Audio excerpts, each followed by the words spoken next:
இப்போலாம் தமிழ் சினிமாவில் ரிலீஸை விட ரீரிலீஸ் ரொம்பவே அதிகமாகிடுச்சு. எக்ஸாம்பிளுக்கு எடுத்துக்கிட்டிங்கன்னா வேலண்டைன்ஸ் டேக்கு காதலர் தினம், மௌனம் பேசியதே, மின்னலே, அது மட்டும் இல்லாத உயிருள்ள வரை விஷான்னு 4 படங்களை ரிலீஸ் பண்ணியிருந்தாங்க. பிப்ரவரி 20ஆம் தேதி துணிவு மற்றும் கில்லி படத்தை ரிலீஸ் பண்ண போறாங்களாம். இது தமிழ் சினிமாவுக்கு நல்லதுன்னு நினைக்கிறீங்களா? இப்போ தமிழ் சினிமா பாதாளத்துக்கு போகுதா என்ன? சரி வாங்க நம்ம தெளிவா வீடியோக்குள்ள பார்க்கலாம். ஒரு படத்தை ரிலீஸ் பண்றோம்னா எதுக்காக அப்படின்றத ஃபர்ஸ்ட் தெரிஞ்சுக்கோங்க. ஒரு படம் வந்து ஒரு 20-30 வருஷம் ஆகுது. அந்த படத்தை எல்லாருமே மக்கள் எல்லாம் மறந்துருப்பாங்க. அதை ரிமைண்டர் பண்ணுறதுக்காக ரீரிலீஸ் பண்ணி அதை பிரிண்ட் எல்லாம் மாற்றி டிஜிட்டலைஸ் பண்ணி அந்த படத்தை வந்து ரிலீஸ் பண்ணுவாங்க. எதுக்காகன்னு கேட்டிங்கன்னா ஒரு படம் ஒரு ஜென்ரேஷனோட முடியக்கூடாது, அடுத்த ஜென்ரேஷனும் பார்க்கணும், அந்த படம் அழியாத இருக்கணும். அப்போல்லாம் இந்த காரணத்துக்காக தான் படத்தை ரிலீஸ் பண்ணுவாங்க. ரீ ரிலீஸ்ன்றது எப்போ அதிகமாச்சு அப்படின்றது உங்களுக்கு தெரியுமா? பேண்டமிக் சுச்சுவேஷன் ஒன்று நம்ம இந்தியாவுக்கு வந்துச்சு.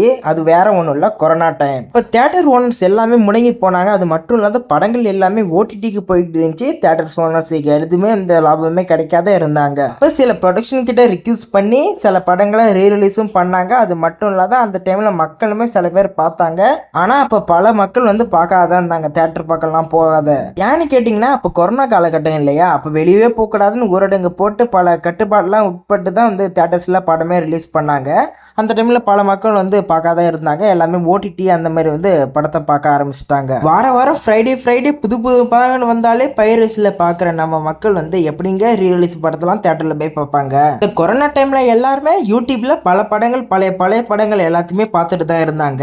என்னதான் பைரசி யூடியூப் அப்படின்ற மாதிரி நிறைய ஓடிடி அப்படிலாம் இருந்தாலுமே ஒரு படத்தை தியேட்டர்ல ரிலீஸ் பண்ணி அந்த ஃபீலோட பார்க்கறது ஒரு தனி இதுதான். தியேட்டர்ஸ் ஓனர்ஸ் எல்லாமே வந்து வெறி கொண்டு காத்துட்டு இருந்த காலம் வந்து இந்த கொரோனா டைம்ல ஏதோ ஒரு புது படம் பெரிய படம் தியேட்டர்ல வந்துடாதான் நம்ம எதாவது லாபம் பாத்திர மாட்டோமா அப்படின்ற மாதிரி. அப்பன்னு பார்த்து தளபதி விஜயோட மாஸ்டர் படத்தை மட்டும்தான் தியேட்டர்ல இறக்குனாங்க. இப்போ அந்த படத்தை தேட்டரில் ரிலீஸ் பண்ணதுக்கு ஒரு கான்ஃபிடென்ட் கண்டிப்பாக இருந்தே ஆகணும், அப்படி தான் சொல்லியே ஆகணும். ஏன்னா உங்கள் எல்லாருக்கும் தெரிஞ்சிருக்கும் கொரோனா டைமில் 50% சீட்ஸ் தான் ஃபில் பண்ணோம் அப்படின்ற மாதிரி சொல்லியிருந்தாங்க.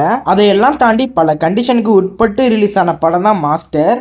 ஆனால் அதெல்லாம் மீறி வந்தாலும் ஒரு மெகா பிளாக் பஸ்டர். யாருமே எதிர்பார்க்கல இப்படி வந்து ஒரு மெகா பிளாக் பஸ்டர் இந்த கொரோனா டைம்ல ஒரு படம் அடிக்கும் அப்படின்ற மாதிரி. தமிழ் சினிமா பழைய நிலைமைக்கு திரும்பிடாதோ அப்படின்ற மாதிரி ஏங்கிட்டு இந்த காலம் அது ஏற்ற மாதிரியே வந்து அந்த தமிழ் சினிமாவே புரட்டி போட்டுச்சு அந்த படம். அப்படிப்பட்ட சம்பவம் அப்போ நடந்துச்சு. எந்தெந்த கதைக்கோ போயிட்டு எந்தெந்த கதைக்கோ வந்துட்டோம். இப்போ ரீரிலீஸ்க்கு வருவோம். இப்போ ஆனால் அந்த ட்ரெண்டே மாறி போய் படங்கள் வந்து தமிழ் சினிமாவில் பற்றாக்குறையா போய் அந்த படங்கள் எப்படிதான் எக்கச்சக்கமான படங்கள் வந்தாலுமே ஹிட் ஆகிறதுன்றது 1% தான். ரீசெண்டாக கூட எடுத்துக்கிட்டிங்கன்னா பல படங்கள் ரிலீஸ் ஆச்சு. அதில் வந்து ஒரு படமான வித்லோ அப்படின்ற மாதிரி ஒரு படம் வந்து ஒரு பிளாக் பஸ்டர் ஹிட் அடிச்சிச்சு. அப்போ தமிழ் சினிமாவில் ஒரு ஒர்த்தான கண்டென்ட் ஒர்த்தான மூவி வந்தால் கண்டிப்பாக மக்கள் செலிப்ரேட் பண்ணுவாங்க. ஆனால் சில நல்ல படங்களுமே வந்தாலுமே எந்த ஒரு ப்ரொமோஷன் எந்த ஒரு இதுவுமே ரிலீஸ் ஆகாத போயிடுது. அதுக்கப்புறம் ஓடிடிக்கு வந்த பிறகு தான் தெரியுது. அதுக்கப்புறம் மக்கள் எல்லாம் ஃபீல் பண்ணுறாங்க இந்த மாதிரி ஒரு படத்தை வந்து தியேட்டரில் பார்க்காத மிஸ் பண்ணிட்டோம் அப்படின்ற மாதிரி.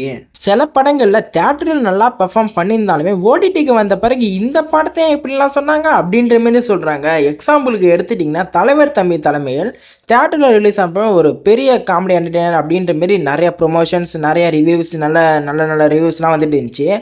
ஓடிடிக்கு வந்த பிறகு இதெல்லாம் ஒரு படமா அப்படின்ற மாதிரி கேட்டாங்க மக்கள். சில பேர் சொல்லலாம் வாய்க்கு வந்ததெல்லாம் அடிச்சு விடாதா அப்படின்ற மாதிரி. அடிக்கடி சோசியல் மீடியா பார்க்குறவங்களாம் இருந்தீங்கன்னா இதெல்லாம் கண்டிப்பாக தெரிஞ்சிருக்கும் உங்களுக்கு. இந்த ரீரிலீஸ்ன்றது கண்டிப்பாக வந்து ஃபால் ஆஃப் தமிழ் சினிமாவா அப்படின்னு கேட்டிங்கன்னா கண்டிப்பாக கிடையாது. இப்போ ரைஸ் ஆஃப் தமிழ் சினிமாவா அப்படின்னு கேட்டிங்கன்னா அதுவுமே கிடையாது.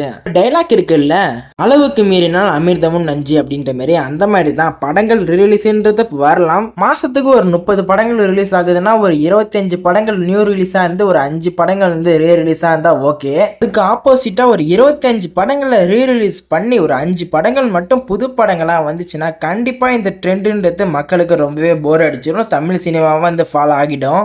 என்னோட ஒப்பீனியனை பொறுத்தளவுக்கு இப்போ ரீசெண்டாக ரிலீஸ் ஆன காதலர் தினம் கிட்டத்தட்ட ஒரு 26 வருஷம் கழிச்சு வேலண்டைன்ஸ் டே ஸ்பெஷலாக வந்து ரிலீஸ் பண்ணியிருந்தாங்க. அது ஒரு நல்ல விஷயமா தான் நான் பார்க்குறேன். ஆனால் அதுக்கும் ஆப்போசிட்டாக வந்து கில்லி படம் வந்து இப்போ ரீரிலீஸ் பண்ண போகிறாங்க அப்படின்ற மாதிரி ஒரு அஃபிஷியல் அப்டேட் வந்திருக்கு. அதை பொறுத்தளவுக்கு பார்த்தீங்கன்னா கிட்டத்தட்ட ரீரிலீஸ் வந்து இப்போ தான் பண்ணாங்க, ஒரு 1.5 வருஷம் தான் ஆகுது. அது மட்டும் இல்லாமல் துணிவு படம் ரிலீஸ் பண்ண போகிறாங்க. 2023 ரிலீஸ் ஆன படம் ஒரு 3 வருஷம் தான் ஆகுது படம் ரிலீஸ் ஆகி. இப்போ அது தேவையான்னு கேட்டிங்கன்னா கண்டிப்பாக தேவையில்லை. ஆனால் அவங்க சைடு குறை சொல்ல முடியாது. ஜனநாயகன் போஸ்ட்போன் ஆனதுனால ஒரு பெரிய படம் எந்த படமே வரல, கருப்பு எல்லைக்கு அப்படின்ற மாதிரி. எந்த படங்களுமே ஜனநாயகன் வந்து வரும் அப்படின்றதுக்காக வந்து எந்த படங்களுமே இது ரிலீஸ் பண்ணல. ஆனா ஜனநாயகன் போஸ்ட்போன்ட் ஆனதுனால இப்ப கிட்டத்தட்ட தெரிஞ்சிருச்சுன்னு அந்த படம் வந்து இந்த மாசம் வரப்போறது கிடையாது அப்படின்ற மாரி. அப்ப பெரிய பெரிய படங்கள் தியேட்டர்ல வராதப்ப தியேட்டர் ஓனர்ஸுக்கு நிறைய நஷ்டங்கள் ஆகும். அதை தவிர்க்கிறதுக்காக வந்து ரிலீஸ் படம் வந்து ரிக்வெஸ்ட் பண்ணியிருக்காங்க. கில்லி துணிவு அப்படின்ற மாரி. கில்லி துணிவு எதுக்காக அப்படின்ற மாரி கேட்டிங்கன்னாக்கா, தளபதி ஆடியன்ஸ் வந்து போட்டி போட்டு நானா நீனா அப்படின்ற மாரி போட்டி போடுவாங்க. அப்போ தியேட்டர்ஸ்லாம் ஹவுஸ்ஃபுல் ஆகும். அது மட்டும் இல்லாத அதன் மூலம் வந்து லாபம் பார்க்கலாம் அப்படின்ற மாரி. ஆனால் என்னை பொறுத்தளவுக்கு என்னன்னு கேட்டிங்கனாக்கா, எந்த படம் பிடிக்குதோ அந்த படத்தை பார்க்க வேண்டியதுதான். எந்த போட்டியுமே வேணாம். ஓவராலாக நான் என்ன சொல்ல வரேன்னா, ரீரிலீஸ் பண்ணலாம், ரீரிலீஸ் மட்டுமே பண்ணக்கூடாது அப்படின்றத சொல்லி முடிக்கிறேன் இந்த வீடியோவை. வீடியோ பிடிச்சதா லைக் பண்ணுங்கள், மறக்காமல் ஷேர் பண்ணுங்கள். இது வரைக்கும் பார்த்ததுக்கு ரொம்ப நன்றி.